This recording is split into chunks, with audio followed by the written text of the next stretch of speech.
What is up, everyone? In this video I want to go over advanced locational astrology and astrocartography dossier with the help of grok AI, crafting this PDF so I can help you learn astrology for free. Please like, subscribe, comment, share if you dare, and care with peace and love. And on to this video, which is probably going to be titled Celestial Insights, Part 1 or Number 1. I'm not totally sure yet.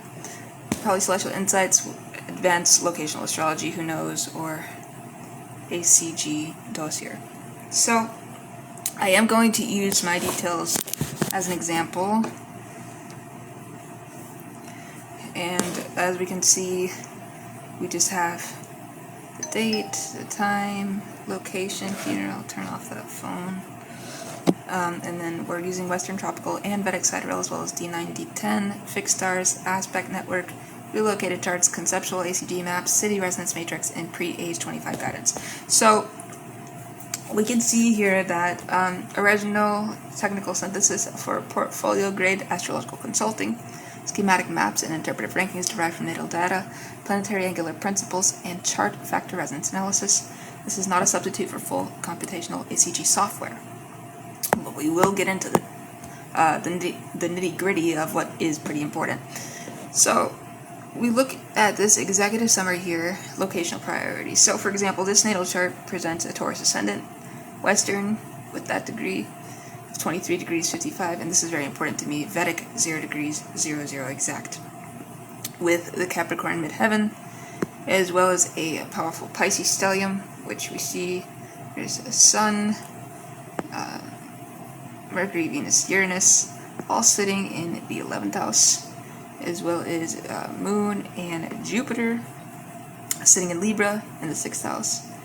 And we see Saturn as Amakaraka, which if you don't know anything about Vedic astrology, I suggest you check out my older videos, learn a thing or two. Relocation analysis prioritizes environments that activate water, collective networks, structured ambition, and aesthetic refinement while supporting Saturn's disciplined growth path. So our primary recommendation window we see here before age 25, 2030. Hopefully before 2030. And when I say we're, I mean like I punched in the ideas for grok to help me craft this PDF. Therefore, I feel like I can say we're. But some people will be like, oh my god, no, AI made the thing. You're just pressing a button and just going into like a whole spaz. But anyways, primary recommendation window. So Pacific Northwest coastal cities, we see Seattle and Portland are ranking highest overall, followed by selected San Francisco Bay Area microclimates, and this is very funny, Boulder, Denver.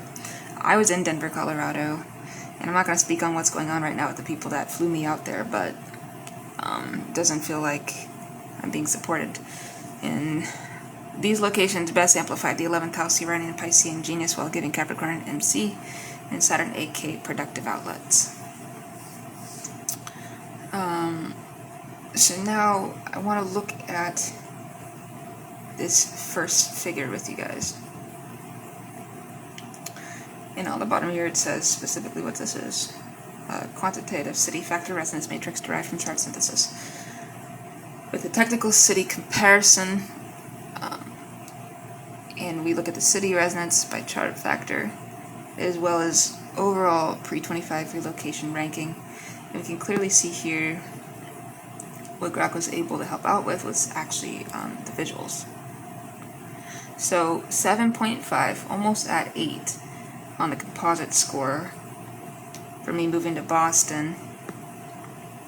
And this is of course going along with my birth chart here. And then we see Boulder, Colorado, it's at 7.4, so again close to that 8. But what's really on the 8.3, we see it at San Francisco Bay. And then at 8.2, Portland, Oregon. And we also see Seattle at 8.8, which is its highest. And then this right here is really cool to me as well, where we can just take a look at the resonance score on a scale of 1 to 10. And then there's also this right here, like a cheat sheet, a key here, if you will. And I call it my ACG key,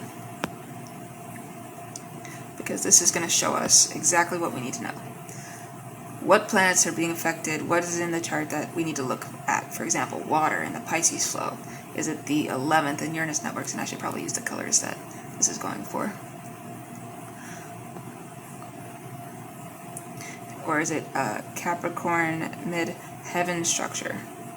And I think that's supposed to be a different type of blue, so I'll just use this, I guess. And then there's Libra Moon Aesthetics and Saturn Amakaraka growth, or the AK growth. And this is what we see for these specific locations. So it looks like the highest opportunities I would have in regards to my Saturn growth would have to be right here. And that's going to be Boston. But it's still up there in regards to Seattle, Portland, SF Bay, and Boulder. It's just that Boston's the highest. As well as for my Capricorn midheaven structure, it's also the highest. But it's the lowest for my water and Pisces flow. And the highest for that is Seattle, Portland, and SF Bay. So there are better options, probably SF Bay.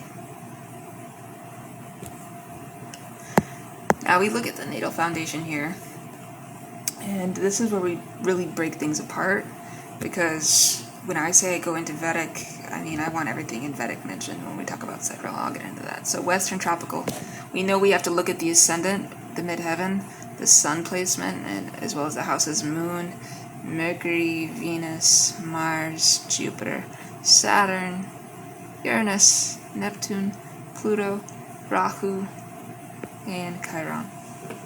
And then in regards to Vedic astrology, we're looking at the Lagna, which is again the ascendant, Sun, Moon, Mercury, Venus, Mars, Jupiter, Saturn, Node, and this time D9 Lagna, as well as D10 Lagna, the Yogi point, and Avayogi. Okay? And as we see, this is a Western natal chart schematic.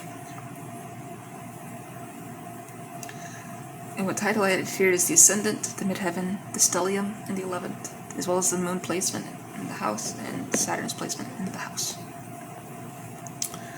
And this is our key on the bottom. And this figure is a schematic Western natal wheel highlighting Pisces 11th stellium, Libra 6th moon, Jupiter, Capricorn midheaven, and key angles. So as we can see, our circle is the planets. Our diamond is the ascendant, descendant. Our square is the midheaven IC. If it's red, it's retrograde. And houses approximate for visual clarity. So for example, for my first house, I have Taurus rising. And there we go. We see this, right? This little figure, and that means the ascendant, right? And we also see the descendant sitting right here, which is Scorpio. Now, our squares for the midheaven and IC sitting right there, and it's going down to here, because this is my MC as well as where Mars is in my natal chart. And we see that I have Leo my 4th, and I have Saturn in Cancer retrograde right there in my 3rd. Then in my 6th house, it's completely packed with Moon and Jupiter. And we see that 11th house stellium. We have Uranus, Mercury, Sun, and Venus. A little misplaced there, but we have Chiron in Aquarius, Neptune in Aquarius sitting in the 10th house. So, really I'm affected by my 10th house, the 11th house. There's Rahu in my chart doing its thing. Not to mention it comes right on back. This is where my axis is. It's the 12th and 6th. So this is K2, and that's Rahu. And the rest of my houses, people would say they're empty, even though there's clearly a sign there, right? So I don't agree that the houses are empty, although people are going to say whatever. I have Pluto and Sag because that's the 2005 generation, I think. I don't know. I think until 2008. And 7th Scorpio. Okay. And now, this is a aspect network and dynamic structure.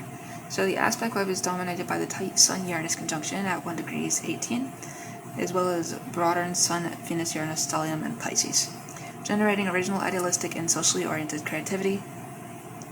Challenging Mars-Saturn opposition and Mars-Jupiter, Jupiter-Saturn squares demand disciplined action and resilient achievement. Harmonious Jupiter-Neptune and Moon-Neptune trines support visionary and compassionate expression. Node Pluto trine and multiple Saturn contacts indicate fated structural growth. This is what major aspect network looks like, with solid conjunctions and hard aspects being dashed. So this is the key on the bottom. It says here, Sun, Venus, Uranus, stellium drives original social vision, while Mars-Saturn opposition builds resilience. Node Pluto trine supports transformative destiny. Saturn squares demand structured growth. So now we look at these aspects here. For example, like it says conjunctions are solid and the hard aspects are dashed. So that tells me that there is an aspect here with my Moon and Neptune, as well as with Jupiter and Neptune.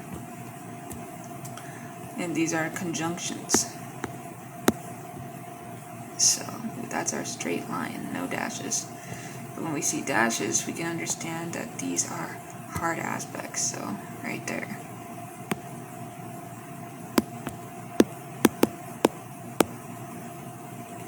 So that would be my Moon and Mars, Jupiter, Mars, Saturn, Mars, node Saturn, Jupiter hitting the node.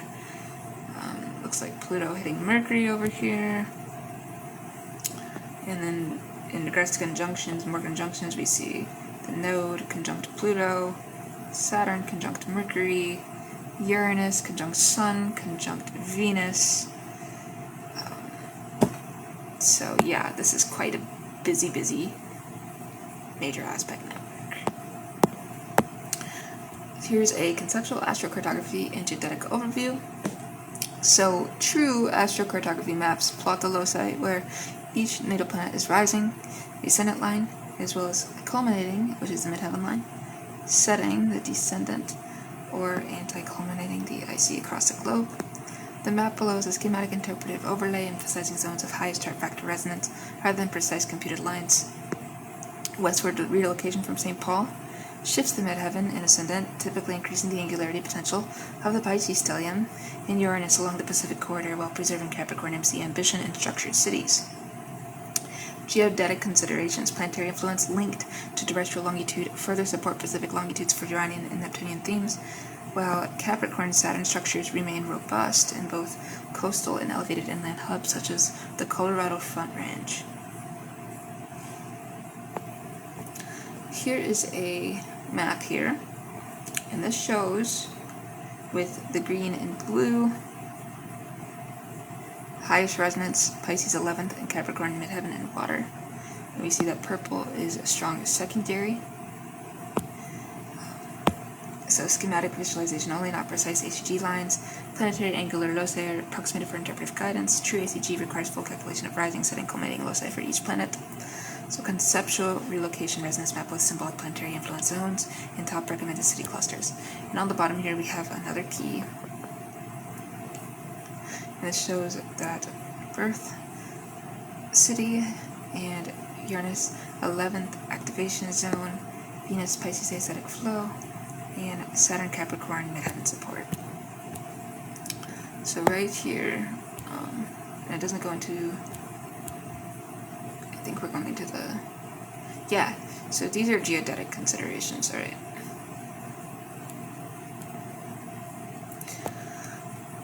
And then we see right here, it looks like Boulder, Denver would actually be pretty good because from where big X or star lands, Regulus leadership, the fixed star Regulus, and it's in my 5th, would be hitting right there. And then Fomalhaut, Markov 11th house vision, would be hitting right up in San Francisco Bay, Santa Cruz, and then Seattle, Portland. There's 5 stars, there's 4 stars in Santa Cruz, and then there's 5 stars in Boulder, Denver. So there is a big chance to make success in these 2 locations, it looks like. Boston just has 3. So just a few pages left here.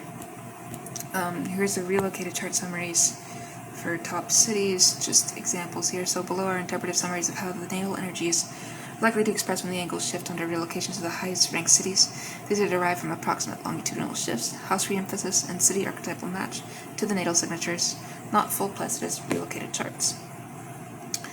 So relocated chart resonance summaries, top 4 cities, interpretive house angle shifts, and planetary activation nodes. So for example, Seattle, just of course Washington, highest overall, it says water and tech and structure. Proximate ascendant shift, more Gemini Cancer influence possible.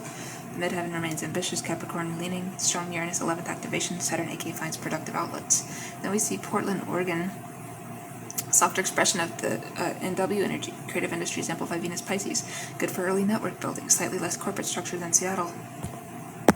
And these, by the way, are relocated resonance cards for 4 places. San Francisco Bay, classic collective and innovation activation, Pisces Sun culturally resonant, high visibility for Capricorn MC goals, cost and intensity require careful microclimate choice. In Boulder, Denver, ambition and clean environment, creative class density high, less pure water support for Pisces, excellent transitional or primary option. So, Seattle, we see it's the highest composite, water supports Pisces, tech creative sectors, activating Uranus, and the 11th, structured professional pathways honor Capricorn, midheaven and Saturn AK, ideal primary target before age 25. And then in Portland, there's a strong aesthetic and artistic amplification of Venus, Pisces, and Libra Moon, slightly softer pace than Seattle, excellent for network and creative development. San Francisco Bay Area, maximum collective innovative activation. Choose mild microclimates, East Bay, selected coastal pockets to balance intensity with Taurus ascendant and Cancer Saturn needs. And then Boulder, Denver, elevates ambition and outdoor grounding, strong Capricorn midheaven expression with high creative class density, less pure water support but highly productive for structured growth. Alright, fixed stars, Aruda, Yogi points, and advanced notes. So selected fixed stars in the natal houses like alcohol, sitting my 1st, transformative intensity. Then we see Regulus in the 5th, noble leadership potential. Spica and Arcturus in the 6th, gifted skills and service refinement. Vega in the 9th, artistic, charismatic, higher learning. Fomalhaut and Markov in the 11th, visionary ideals and social destiny. So these amplify under relocation to places that give the corresponding houses angular emphasis. Aruda, Lagna details, Vedic point, the public image themes of authoritative service and intellectual depth. So AL in the 4th, UL in the 4th, etc. And then we see Yogi point at Libra 29 degrees 52, Ava Yogi at Aries 29 degrees 52, suggesting that Libra-related environments and partnerships are particularly supportive of growth, while Aries extremes may require extra caution. And timing considerations, the pre-age 25 window, favor locations that strengthen the 11th house networks and 9th house learning. Pacific Northwest or Bay Area preferred. And vocational themes become more prominent when this happens. Of course, structured hubs gain relative weight. Ongoing Saturn lessons around communication and boundaries remain active. The right location simply makes those lessons more constructive. And real quick technical appendix notes. So all Western positions use the supplied tropical longitudes and house cusps. Vedic positions and whole sign houses as supplied. Aspect orbs and applications is listed in source data. Map visuals are original schematic constructions for interpretive clarity. Precise ACG line computation requires other things. And city scores are composite interpretive rankings, non-empirical predictions. This dossier is intended as a high-rigor consulting and portfolio deliverable. Thank you for watching this video with peace and love, and I hope to see you in the next one. Piscean out.